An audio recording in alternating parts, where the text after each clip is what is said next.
স্বামী স্ত্রীর মধ্যে ইবলিশ শয়তান আসে সংসার ভাঙতে, অথবা সংসারে অশান্তির আগুন জ্বালাতে।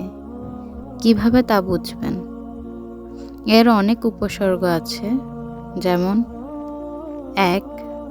অহেতুক সাধারণ বিষয় নিয়ে মন কষাকষি, তর্কাতর্কি, অন্যকে ভুল বা অপরাধী বানিয়ে নিজে আত্মতৃপ্তি পাওয়া।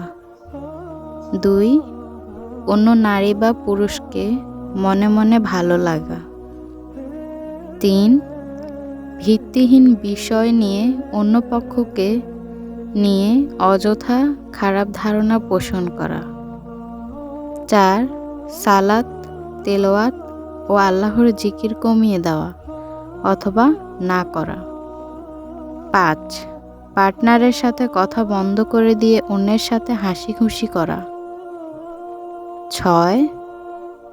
পার্টনারের বদনাম অন্যের কাছে করা। ৭. কোরআন সুন্নাহর কথা শুনলে বিরক্তি লাগা। ৮.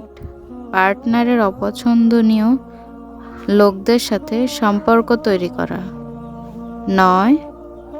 পার্টনারের চেয়েও অন্যের কথায় বেশি কান দেওয়া।